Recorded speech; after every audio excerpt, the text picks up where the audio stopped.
जी, question number 2, state Newton's second law. Newton second law के बारे में कहा जाए या फिर क्या कहा जाए, डिफाइन फोर्स। इन दोनों केसेस में आपके माइंड में जो फार्मूला आना चाहिए, जो आपने ओ लेवल्स में भी इसको देखा था, F is equals to delta P over T. क्या बोलते हैं इसको? Resultant force. इसे क्या बोलते हैं? Change in momentum. इसे बोलते हैं टाइम। तो force is equal to rate of change of momentum. यानी न्यूमरेटर में डेल्टा पी है, डिनोमिनेटर में टाइम है, तो आप रेट का लफ्ज़ इस्तेमाल करते हैं जब डिवाइडेड बाय टाइम होता है। तो हम क्या लिखेंगे? Resultant force is equal to rate of change of momentum. जब भी ये दो बातें आए, न्यूटन का सेकंड लॉ हो या डिफाइन फोर्स है, तो आपने ये डेफिनेशन लिखनी होगी, राइट। सेकंड बी पार्ट है, a ball of mass 65 gram hits a wall with velocity 5.2 perpendicular to the wall. The ball rebounds perpendicularly from the wall with speed 3.7 meter per second. The contact time of the ball with the wall is 7.5 milliseconds. ये ms का मतलब मिली seconds है, यानी इसको आप लिखेंगे 7.5 मिली का मतलब 10⁻³ और ये सेकेंड्स में आ गया टाइम, राइट। अब देखें, ये मैथ्स दिया हुआ है ग्राम्स में आप क्या करेंगे? इसको किलोग्राम में कन्वर्ट करें। 65 मल्टीप्लाई बाय 10⁻³ ये आ गया केजी में कन्वर्ट हो गया, रिबाउंड हुआ है। यानी मैथ्स हमें दिया गया है 65 मल्टीप्लाई बाय 10⁻³ ये किलोग्राम में आ गया। उसकी वेलोसिटी दी हुई है, इनिशियल वेलोसिटी आपको दी गई है 5.2 मीटर पर सेकंड दी गई है। रिबाउंड के बाद उसकी वेलोसिटी कितनी है? 3.7 मीटर पर सेकंड। एक बात तो ये है कि उसकी वेलोसिटी रिड्यूस हुई है, दूसरी बात है कि रिबाउंड हुआ है। रिबाउंड हुआ है मतलब अब उसने अपने डायरेक्शन को रिवर्स किया है इसका एक सिंपल तरीका तो ये होता है कि जब रिबाउंड का लफ्ज़ आ जाए उस वक़्त आपने क्या करना है, फार्मूला रिबाउंड के लिए डायरेक्टली mv+mu लिखते हैं। एक बात नोट कर लें कि जब आप रिबाउंड वाले केस में प्लस वाला फार्मूला जब आप लगाते हैं, तब आप इसकी राइट या लेफ़्ट साइड की जो डायरेक्शन का साइन है वो आप साथ अटैच नहीं करते, ठीक है। यानी अब आप देखा है जब रिबाउंड हुआ तो मैंने यहाँ पर माइनस का साइन फिर नहीं लगाया, क्यों? क्योंकि रिबाउंड वाले केस में असल में तो आपको पता है ना, फार्मूला होता है delta P is equals to mv-mu। ये होता है चेंज इन मोमेंटम का फार्मूला। फिर असल में ये होता है कि mv माइनस फार्मूले वाला और इसमें m और u के साथ आप लगाते हैं नेगेटिव, मतलब ये ऑपोजिट डायरेक्शन में होगा ना। रिबाउंड का मतलब है वो ऑपोजिट डायरेक्शन में गया, अगर वो ऑपोजिट डायरेक्शन में जाएगा तो उसका अपना एक नेगेटिव आएगा। तो हम क्या लिखते हैं? mv+mu। तो हमने वो जो प्लस बना लिया वो डायरेक्शन ऑपोजिट होने वाला माइनस भी उसके अंदर कंसिडर कर लिया। इन शॉर्ट कहने का मतलब ये है कि जब आप रिबाउंड वाला केस देखेंगे, क्वेश्चन आए रिबाउंड का, आप डायरेक्टली mv-mu की बजाय mv+mu लिख दें। तो उसमें आप क्या करेंगे कि आप उनकी वैल्यूज़ को पुट करें, बस डायरेक्शन के लिए माइनस साइन नहीं लगाना। अब देखें जी, मैं यहाँ पर क्या कह देता हूँ, m वैसे कॉमन निकाला भी जा सकता है, v+u आ जाएगा। मैथ्स की वैल्यू आपको पता है, ये वाली है 65 मल्टीप्लाई बाय 10⁻³ v की वैल्यू कितनी है हमारे पास? 3.7, u की वैल्यू कितनी है? 5.2। तो आप क्या करें, इसको कैलकुलेट करें, आपके पास आंसर आ जाएगा 0.58। और ये क्योंकि हमारे पास क्या चीज़ है? चेंज इन मोमेंटम है। मोमेंटम का यूनिट क्या होता है? Newton seconds. कैसे? Delta P over T is equal to force, यहाँ से F multiply by T is equal to delta P आया, ये आया न्यूटन्स में, ये आया सेकेंड्स। न्यूटन सेकेंड हमारे पास इसका यूनिट लिखा जा सकता है। वैसे हम मोमेंटम का यूनिट वैसे भी जानते हैं, मास इंटू वेलोसिटी, इसका क्या आ जाएगा kg, और वेलोसिटी का ms-1, ये भी यूनिट लिखा जा सकता है। खैर, तो ये है हमारे पास चेंज इन मोमेंटम का आंसर। और अगर आप कर रहे हों, अगर आप दूसरे तरीके को भी यूज़ करें ना, उसमें भी आपके पास अगर आंसर -0.58 आता है तो वो माइनस लिखना आपके लिए ऑप्शनल होगा। अगर आप मार्किंग स्कीम में देखें तो ये इसको इस तरह से लिखा 0.58 लिखा गया है, राइट। तो इसको आप लिखें या ना लिखें, ये आपके लिए ऑप्शनल होगा। So we can write an answer 0.58। तो ये हमारे पास ओके हो गया।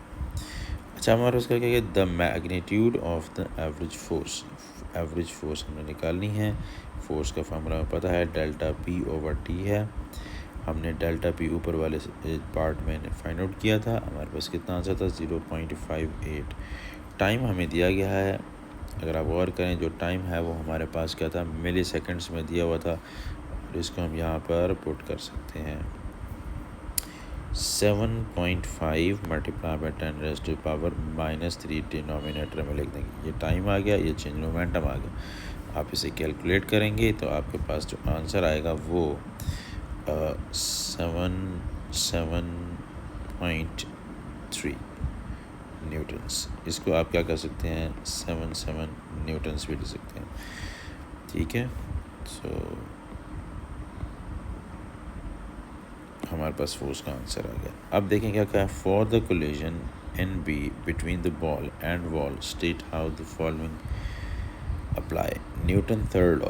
अच्छा, न्यूटन का जो थर्ड लॉ है, आपने यहाँ पर ये नहीं लिख देना, सीधी सीधी बात नहीं करनी, जनरल बात नहीं करनी कि action and reaction are equal in magnitude but opposite in direction. आपने रिलेट भी करना है, क्योंकि मतलब स्पेसिफाई करना है, भाई बॉल की बात चल रही है, वॉल की बात चल रही है, तो आपने उसी के मुताबिक ही लिखना है। मतलब आपने वर्डिंग में डायरेक्ट नहीं लिख देना action and reaction are equal. भाई बॉल हिट कर रही है वॉल के साथ, तो बॉल भी वॉल के ऊपर फोर्स लगा रही है और वॉल भी बॉल के ऊपर फोर्स लगाएगी। तो स्पेसिफाई करना है। तो यहाँ पर हम क्या लिखना चाहेंगे, force on the wall, force on the wall किसने लगाई, फोर्स बॉल ने लगाई, तो हम क्या कहेंगे, फ्रॉम द बॉल, ठीक है, is equal to the force on ball, किसने लगाई, वॉल ने, from the wall, from the wall, but in the opposite direction, right। Hope so आपको ये बात समझ आ गई होगी।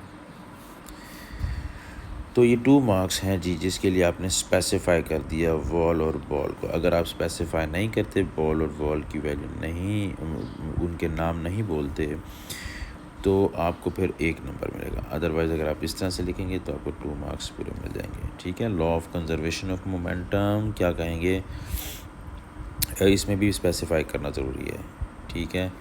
तो इसमें हम देखते हैं कि momentum change of the ball is equal to change of momentum of ball and wall is 0। तो हम यहाँ इसको लिख सकते हैं, change of momentum of ball and wall, specify ज़रूर करना, is 0।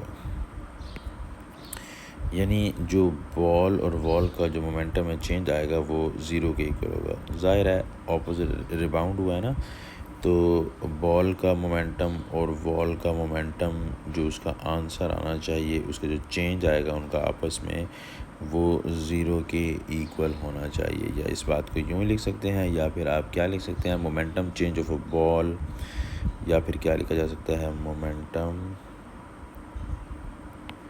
Change of ball is equal and opposite.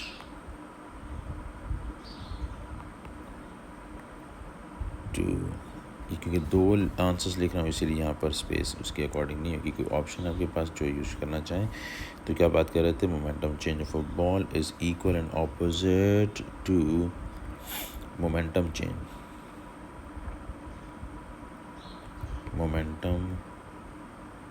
Change of ball. ठीक है, जैसे हमें पता है इस बात का कि m1 u1 plus m2 u2 is equal to m1 v1 plus m2 v2। ये पहला ऑब्जेक्ट है, ये पहला ऑब्जेक्ट है। पहले ऑब्जेक्ट का चेंज निकालें तो हमारे पास क्या आएगा, m1 u1 minus m1 v1। ये पहले ऑब्जेक्ट का मोमेंटम का चेंज आया इज़ इक्वल टू, मतलब रीअरेंज किया, इसको मैं लेफ़्ट साइड पे ले गया।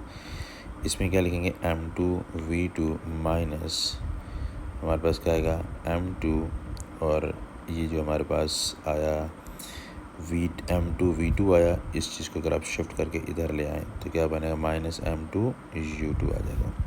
अब आप गौर करें ना ज़रा, पहले u आया है, यहाँ v आया है, दो बातें हैं यहाँ, पहले चेंज निकाला और इस चेंज में पहले u और फिर v। ये क्या होगा हमारे पास, momentum change of ball, momentum change of ball. तो जो हमारे पास मोमेंटम चेंज ऑफ बॉल है वो ये आ गया। ठीक है, और इसमें सीक्वेंस क्या है, u पहले है v बाद में है। इसमें देखें, अगर मैं राइट हैंड साइड को देखूं तो मैं क्या लिख सकता हूं, u को अगर पहले लिखना चाहूं तो मैं क्या लिखूंगा, माइनस m2 v2, और इसको लिखना चाहूँ तो प्लस m2, और हमारे पास क्या आएगा, दोबारा से लिखते हैं, माइनस m2 u2, और v यहाँ पर प्लस में है m2 और v2। अब देखें सीक्वेंस बना लिया हमने, u पहले आ गया, v बाद में आ गया। अब इसमें देखें ना, इसमें अगर मैं नेगेटिव साइन को कॉमन ले लूँ तो बनेगा m2 u2 minus m2 v2। देखें, आसान लफ्ज़ों में बात सुनेंगे, पहले law of conservation of momentum लगाया, उसमें मैंने क्या किया कि जो m1 वाला है, m1 वाले हैं उनको एक साइड पे रखें, ये m1 वाला है, ये भी m1 वाला है, इन दोनों को अगर मैं एक साइड पे करना चाहूँ तो शिफ्ट किया तो ये माइनस में आ गया। अब ये हो गया change of momentum of ball, और चेंज भी आया, और इसमें सीक्वेंस क्या रहा, u पहले है, v बाद में। फिर हमने क्या किया, हमने m2 वालों को राइट साइड पे रख लिया, m2 को राइट साइड पे रखा तो ये ऑलरेडी प्लस में है तो मैंने इसे प्लस में ऐसे लिख दिया, और u वाला जो है m2 u2 वो लेफ़्ट से राइट ले आए तो ये माइनस में आ जाएगा। अब ये भी माइनस का साइन आया, ये भी चेंज है, बट आप देखें कि लेफ़्ट साइड पे u1 पहले आया है, v1 बाद में आया है। हम यहाँ पर भी अगर u2 जो है उसको पहले लाना चाहें तो ज़ाहिर है इसको इस तरह से लिखेंगे, क्योंकि ये u हमें पता है नेगेटिव साइन आता है, इसको पहले लिख दिया और ये प्लस में ऐसे आ गया। अब हम क्या करते हैं, ब्रैकेट के लिए कॉमन लेंगे, मतलब माइनस लें, आप माइनस लेंगे, सिंपल मैथ्स यूज़ करेंगे, माइनस को कॉमन लेंगे तो ये प्लस वाली चीज़ माइनस बन जाएगी। अब देखें, ये भी चेंज है, ये भी चेंज है, दोनों चेंजेस हैं। अब ये दोनों चेंजेस हैं, चेंज मोमेंटम पहले ऑब्जेक्ट का, चेंज मोमेंटम दूसरे ऑब्जेक्ट के साथ क्या आ गया, नेगेटिव का साइन आ गया। इसी बात को यहाँ लिखा गया, ये बेसिकली मार्किंग स्कीम के वर्डिंग लिख रहा हूँ यहाँ। Momentum change of a ball क्या रहा, ये वाली चीज़ रही, ये वाली, इज़ इक्वल, ठीक है, एंड ऑपोजिट, ये रहा ऑपोजिट के लिए, ये माइनस का साइन आया, to the momentum change of wall, momentum change of wall, ठीक है, माइनस का साइन, और सीक्वेंस क्या है, u और v की शक्ल में लिखेंगे तो माइनस कॉमन निकालना पड़ेगा। मैथ्स कहती है एक माइनस एक प्लस है, अगर आपने माइनस कॉमन निकालना है तो माइनस कॉमन निकालने पर ये तो प्लस हो गया, ये माइनस हो जाएगा। तो मेरे ख्याल से बात समझ आ गई है। अच्छा, अब देखें अगला पार्ट देखते हैं और इसको ख़त्म करते हैं, क्योंकि हमें ये बात वैसे भी समझ आ रही है कि अगर हम यहाँ पर देखें, उसकी पहले वेलोसिटी कितनी थी 5.2, फिर उसकी वेलोसिटी कितनी आ गई 3.7। ज़ाहिर है हमें पता चल रहा है पहले वेलोसिटी ज़्यादा थी, फिर वेलोसिटी क्या हो गई, कम हो गई है। वेलोसिटी कम होने का मतलब उसकी काइनेटिक एनर्जी भी कम हो गई होगी। पहले वेलोसिटी ज़्यादा थी तो काइनेटिक एनर्जी ज़्यादा थी, फिर रिबाउंड के बाद उसकी वेलोसिटी कम हो गई तो काइनेटिक एनर्जी भी कम हो गई। तो इसका क्या मतलब, क्या पता चला, state with a reason whether the collision is elastic और इन इलास्टिक। तो क्या कहेंगे आप, ये हमें पता चल रहा है कि काइनेटिक एनर्जी जो है वो रिड्यूस हुई है, ठीक है। तो हम यहाँ पर क्या लिखना चाहेंगे, kinetic energy of a ball and wall, kinetic energy of ball and wall is reduced, reduce हुई है, ठीक है। सो क्या कहेंगे, नॉट कंसेप्ट।